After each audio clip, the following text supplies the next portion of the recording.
हाँ जी, तो अपने पिछले 3-4 दिन से त्योहार पढ़ रहे थे, हिंदू त्योहार पढ़ रहे थे। हालांकि आप कहोगे कि सर हमने तो जैन, सिख और सिंधियों के त्योहार भी पढ़ लिए, पर वही बात जो मैं कहूंगा कि वो भी हिंदू है। त्योहार तो वैसे वैसे थे, इक्का दुक्का उनकी जयंतियां अलग थी, वो हमने अलग से पढ़ ली थी। आज मैं रिवीजन नहीं करवा रहा, गला चौक है भयंकर तरीके से। मतलब ये मैं वीडियो भी पूरी हिम्मत जुटा के बना पा रहा हूँ कि नहीं ये तो मैं बोल ही दूंगा इतना, तो पर गले से बोला नहीं जा रहा है एकदम ही। तो रिवीजन मैं कल वाली क्लास में करवा दूंगा, सॉरी उसके लिए। 2 त्योहार बचे हुए अपने, एक तो मुस्लिम त्योहार बचे हुए, एक ईसाइयों के त्योहार बचे हुए, क्रिश्चियन फेस्टिवल्स और मुस्लिम फेस्टिवल्स बचे हुए। ज्यादा त्योहार है भी नहीं इनके, दोनों के नहीं। क्यों नहीं है? कि इनके एक ही भगवान है। मुस्लिम भी मानते हैं भाई एक भगवान है, ईसाई भी मानते हैं एक भगवान है, तो एक भगवान के कितने त्योहार हो सकते हैं? मैं थोड़ी सी बेसिक बात बता रहा हूं आपको, सुनना बातें, आप उतारो तो उतार लेना बाद में, आप जब उतारो, और वरना समझ के रख लेना। क्वेश्चन नहीं आता, पर थोड़े दिमाग में चीजें क्लियर होनी चाहिए। 3 धर्म देखो, एक यहूदी, एक ईसाई और एक इस्लाम। 3 धर्म, यहूदी, ईसाई और इस्लाम, तीनों एक जैसी अवधारणा रखते हैं। अंग्रेजी में को तो ज्यूज, क्रिश्चियंस, इस्लाम तो मुस्लिम्स, तीनों जो धर्म है वो एक जैसी अवधारणा रखते हैं। आप पूछोगे सर एक जैसी कैसे, क्या अवधारणा रखते हैं? तो ये तीनों मानते हैं कि भगवान एक है और निराकार है। 2 बातों पर ध्यान देना मेरी, भगवान एक है तथा निराकार है, मतलब उसका कोई आकार नहीं है। मनुष्य की बुद्धि इतनी छोटी है कि उसके आकार के बारे में जान नहीं पाती, इसलिए वो निराकार है। और जब आप किसी चीज को निराकार बोल दोगे ना, तब उसका चित्र तो आप बना ही नहीं सकते, उसकी मूर्ति भी नहीं बना सकते। इसलिए इन तीनों धर्मों में मूर्ति पूजा बैन है, कि मूर्ति पूजा नहीं की जा सकती। क्योंकि जब उस भगवान का, अल्लाह का, गॉड का, वो सर्वशक्तिमान ईश्वर जो कोई है, वो जो एक्सट्रीम पावर है कोई, उसका जब रूप पता ही नहीं है अपने को, निर्गुण निराकार ही अपने मानते हैं, तो उसका चित्र बना ही नहीं सकते अपने अपने उसकी मूर्ति बना ही नहीं सकते, तो ये उसकी मूर्ति नहीं बनाएंगे कभी भी। और जिन धर्मों में मूर्ति पूजा नहीं होती है, उनमें हमेशा किताबों की पूजा होगी। उन धर्मों में हमेशा पवित्र पुस्तकें होगी, उनकी पूजा की जाएगी।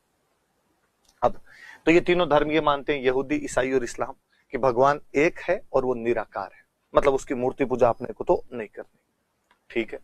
तीनों ये मानते हैं कि भगवान टाइम टू टाइम अपना एक दूत भेजता है, समय समय पर अपना एक दूत भेजता है, मैसेंजर भेजता है, एम्बेसडर कह दो आप। वैसे उसको पैगंबर बोलते हैं, नबी कहते हैं, रसूल कहते हैं। पैगंबर, नबी या रसूल, मैसेंजर, दूत, एम्बेसडर, भगवान का समय समय पर आता है और लोगों को सही रास्ता दिखा के जाता है। क्या सही है और क्या गलत है, इसके बारे में लोगों को बता के जाता है। यहूदी ऐसा मानते हैं कि वो जो दूत आए थे, उन दूत का नाम था मोजेस।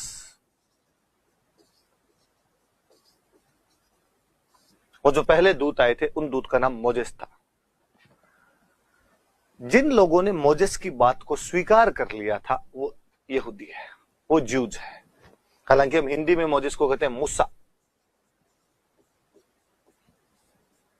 तो ये ऐसा मानते हैं कि भगवान का पहला जो दूत आया था धरती पर, वो मोजेस थे। जिन लोगों ने मोजेस की बातों को स्वीकार कर लिया था, वो यहूदी बन गए। मोजेस जब जाने लगे तो लोगों ने कहा कि साहब अब हमें रास्ता कौन दिखाएगा? मोजेस ने कहा कि 1000 साल बाद नया पैगंबर आएगा, 1000 साल बाद नया दूत आएगा। साहब 1000 साल तक हम क्या करें? तो तब तक आप बुक पढ़ो, इस बुक के अंदर सारी बातें हैं, क्या अच्छा है और क्या बुरा है, ये रास्ता दिखाएगी। वो जो बुक देके गए थे, उस बुक का नाम है ओल्ड टेस्टामेंट। एक पवित्र पुस्तक होती है, होली बुक है, उस बुक का नाम ओल्ड टेस्टामेंट है। 1000 साल बाद जो नए दूत आए थे, उनका नाम है जीसस, या हम जिनको कहते हैं ईसा मसीह।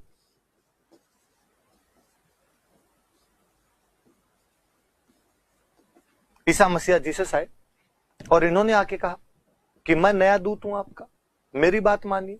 जिन लोगों ने उनकी बात स्वीकार कर ली, वो तो बन गए ईसाई। हालांकि कई लोगों ने उनकी बात स्वीकार नहीं की थी, और कहते हैं यहूदियों ने बाद में उनका मर्डर ही कर दिया था, मार ही दिया था, पकड़ के सूली पे लटका दिया था उनको। पर ज्यादातर कई लोगों ने उनकी बातें स्वीकार की, वो ईसाई बन गए। ये जाते जाते फिर एक बुक देखे गए, उस बुक का नाम है बाइबल।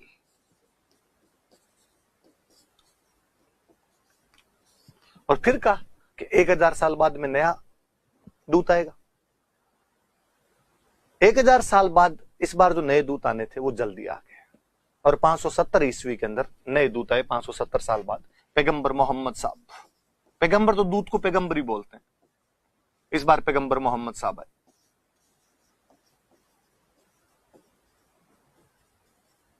और पैगंबर मोहम्मद साहब ने आके कहा कि मैं आपका नया दूत। जिन लोगों ने उनकी बात को स्वीकार कर लिया वो इस्लाम में चले गए, मुस्लिम बन गए। पैगंबर मोहम्मद साहब फिर एक बुक देके गए, जिस बुक का नाम है कुरान।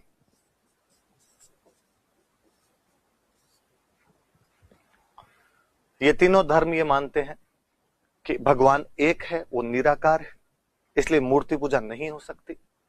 समय समय पर उसका एक दूत आता है। यहूदियों के अनुसार वो दूत मोजेस है और पवित्र पुस्तक ओल्ड टेस्टामेंट है। ईसाइयों के अनुसार वो दूत ईसा मसीह है, वो पवित्र पुस्तक बाइबिल है। मुसलमानों के अनुसार वो दूत पैगंबर मोहम्मद साहब है और पवित्र पुस्तक कुरान है। इसलिए कुरान, बाइबिल और ओल्ड टेस्टामेंट एक जैसी किताब है, कहीं कोई अंतर नहीं है। देश काल परिस्थितियों के अनुसार जो थोड़े बहुत चेंज आ सकते थे, नाम वगैरह चेंज हो सकते थे, थोड़ी बहुत कहानियों में बदलाव हो सकता था, वो ही बदलाव है। बाकी तीनों एक जैसी थ्योरी पर काम करते हैं। इवन तीनों का पवित्र स्थान एक है, यरूशलेम। तीनों अपना पवित्र स्थान यरूशलेम को मानते हैं। तो ये तीनों धर्म एक जैसे हैं एकदम।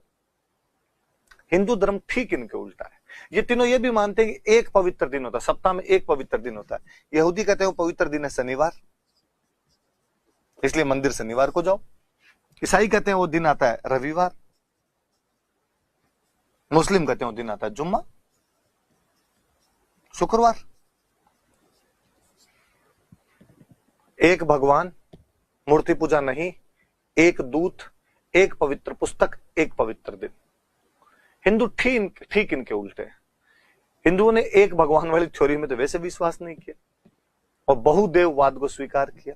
ये सब एकेश्वरवादी धर्म है, मोनोथीज्म को मानने वाले हैं। हिंदू बहुदेववादी है, पॉलीथीज्म को मानते हैं। एक्सट्रीम पावर ब्रह्मा विष्णु महेश का 3 का नाम ले लेते हैं अपने तो एक साथ। और जब एक से ज्यादा होंगे तो मूर्ति पूजा करनी पड़ेगी। जब आपको एक है और उसका आकार नहीं पता, स्वीकार कर ली जाती है। जैसे आप कहते हो एक नहीं 2 है, कितना ही बताते हो, एक के अलावा दूसरा बताते हो, तो लोग अंतर पूछेंगे आपसे कि यदि 2 है देवता तो फिर क्या अंतर है। तो आपको बताना पड़ेगा एक मोटा है, एक पतला है, एक लंबा है, एक ठिगना है, एक काला है, एक गोरा है। फिर तो आप आकार बता रहे हो ना किसी आदमी का, फिर तो गुण बता रहे हो ना उसका, तो सगुण हो गया अपने आप। और जब सगुण होगा तो मूर्ति पूजा होगी। इसलिए हिंदू धर्म मूर्ति पूजक है। हिंदू धर्म कहता है कि नहीं, आकार है उसका, इसलिए मूर्तियां बनी, मूर्तियों की पूजा होने लगी। जबकि तीनों धर्म मूर्तियों की पूजा नहीं करते। ये कहते हैं भगवान खुद कभी धरती पर नहीं आता, समय समय पर अपना दूत भेजता है। हिंदुओं ने कहा अच्छा ऐसा कैसे नहीं आएगा, भगवान आना पड़ेगा साहब। जब जब धर्म की हानि होगी, अधर्म बढ़ेगा, पुण्य कम होंगे, पाप बढ़ जाएंगे, ईश्वर को अवतार लेना पड़ेगा। हिंदू धर्म अवतारवाद में विश्वास रखता है